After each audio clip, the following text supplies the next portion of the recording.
मरतबा फिर से बात करेंगे मॉनसून के हवाले से। आपको अपडेट करें कि सिंध के तीसरे बड़े शहर सक्खर में बादल ऐसे बरसे कि 77 साल का रिकॉर्ड तोड़ दिया।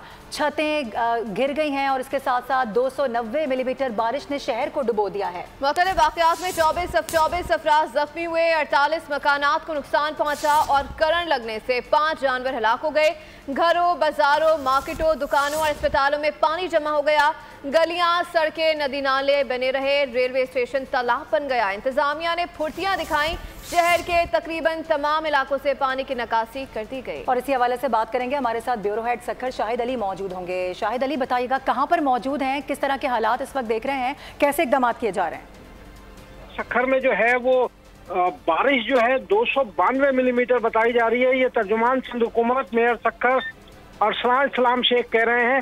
उनका कहना है कि ये बारिश जो है इतनी ज्यादा हुई थी कि हम उसे बर वक्त जो है पानी की निकासी नहीं कर सके, लेकिन तमाम रात अमले ने जो है वो काम किया है। म्यूनिसिपल कॉर्पोरेशन के अमले ने काम किया है, सॉलिड वेस्ट मैनेजमेंट के अमले ने काम किया है। हमने शहर के तमाम अहम चौराहों और बाजारों से जो है वो पानी निकाल दिया है, लेकिन अब भी जो है वो शहर के मुतादिद इलाके ऐसे हैं, नशेबी इलाके खास तौर पर, जहाँ झोपड़ियों में पानी मौजूद है, जहाँ कुछ घरों में पानी दाखिल हुआ है, उससे लोग परेशान हैं। इस वक्त इंतजामिया जो है उस पानी की निकासी के लिए कोशिशें कर रही है कि लोग जो नशेबी इलाकों में रहते हैं उनके घरों से पानी निकाल दिया जाए। शहर के अहम चौराहों, शाहराहों और बाजारों से मुकम्मल तौर पे पानी जो है वो निकाला जा चुका है।